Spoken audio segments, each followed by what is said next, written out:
Halo teman-teman, perkenalkan nama saya Rotat Moli Sinaga.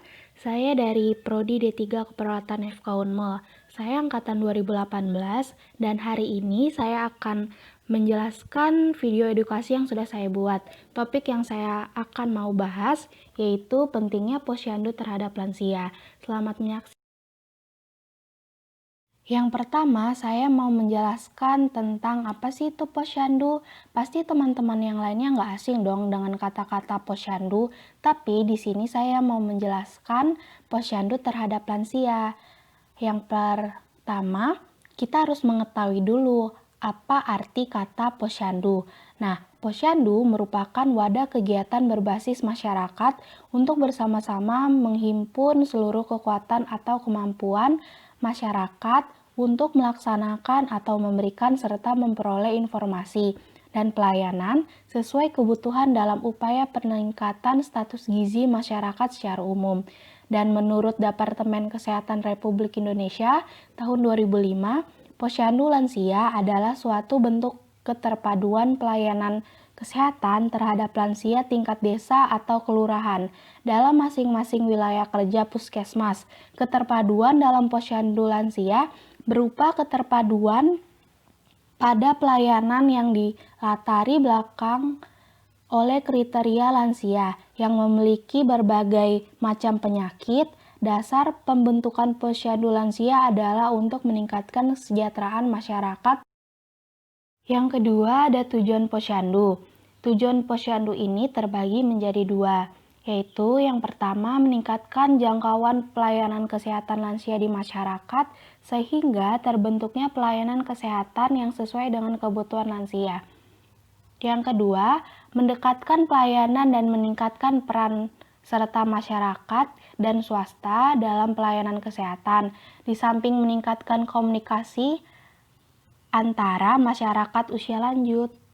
Yang ketiga, ada manfaat posyandu. Ternyata manfaat posyandu itu ada banyak loh. Nah, manfaat posyandu itu ada terbagi menjadi 6. Yang pertama, terlaksananya pembinaan kesehatan lansia secara berkala. Yang kedua, tercatat dan terlaporkannya status kesehatan lansia secara berkala. Yang ketiga, termonitornya kesehatan lansia melalui pemeriksaan lansia secara berkala. Yang keempat, terkajinya indeks kemandirian dan indeks massa tubuh lansia secara berkala. Yang kelima, adanya pelayanan kesehatan bagi lansia. Dan yang keenam, berkala peningkatan status kesehatan pada lansia. Selanjutnya masuk ke poin keempat. Di poin keempat itu ada sasaran posyandu. Sasaran posyandu itu dibagi menjadi dua lagi, yaitu sasaran langsung dan tidak langsung.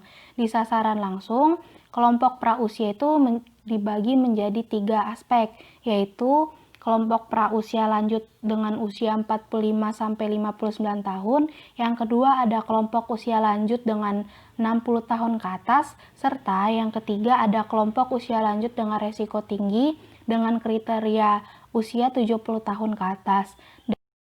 Dan di sasaran tidak langsung, yaitu keluarga di mana lansia berada organisasi sosial yang bergerak dalam pembinaan usia lanjut masyarakat yang luas. Menurut Departemen Kesehatan Republik Indonesia tahun 2006. Nah, sekarang udah masuk ke poin yang kelima, yaitu tentang mekanisme pelayanan posyandu pada lansia.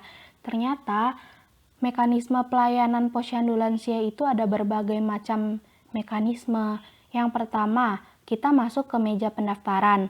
Di sini lansia mendaftarkan diri, kemudian kadar mencatat lansia tersebut menjadi lansia yang sudah terdaftar di buku register langsung menuju meja selanjutnya. Yang kedua, ada meja pengukuran tanda-tanda vital. Di sini kadar melakukan pengukuran tinggi badan, berat badan, tekanan darah, dan lain-lainnya. Yang ketiga, ada meja pencatatan atau pengisian kartu menuju sehat. Di sini, kadar melakukan pencatatan di KMS lansia meliputi indeks massa tubuh, tekanan darah, berat badan, serta tinggi badan. Yang keempat, ada meja penyuluhan.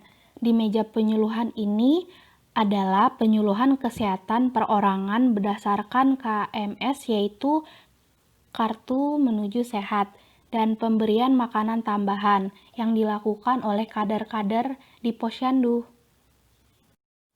Yang kelima, ada meja pelayanan medis.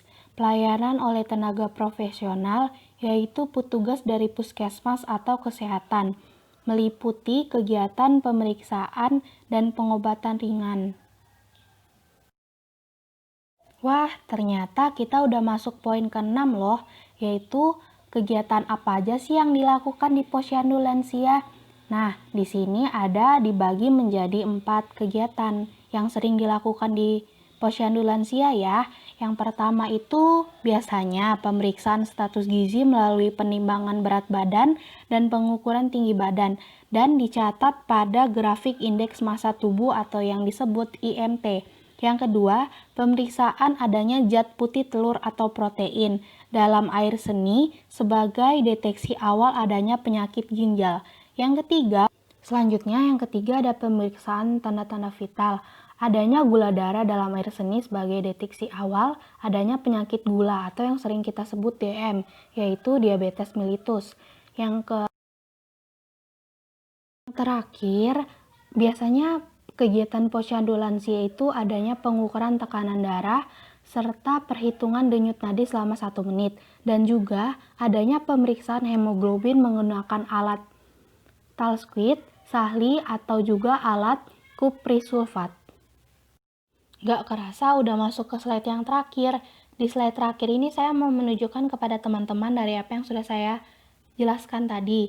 Di sini terlihat aktivitas yang sering dilakukan di Posyandu Lansia. Yang pertama ada petugas kesehatan yang melakukan pengecekan tanda-tanda vital, pengukuran tinggi badan, bahkan pengecekan berat badan pada lansia. Yang kedua ada petugas kesehatan yang sedang melakukan penyuluhan kesehatan terhadap para lansia. Dan yang ketiga ada petugas kesehatan yang melakukan pengecekan rutin gula darah pada lansia. Nah, yang selanjutnya, yang terakhir, ada beberapa lansia yang sedang melakukan aktivitas rutin yaitu senam pada lansia di Posyandu. Mungkin itu saja dari beberapa hal yang sudah saya jelaskan tadi tentang edukasi pada lansia dengan topik pentingnya Posyandu terhadap lansia. Semoga teman-teman yang sudah menonton paham dan mengerti dari apa yang sudah saya jelaskan, dan semoga dari apa yang sudah saya jelaskan menjadi manfaat buat teman-teman lainnya. Dan jangan lupa ya di like, komen, dan subscribe.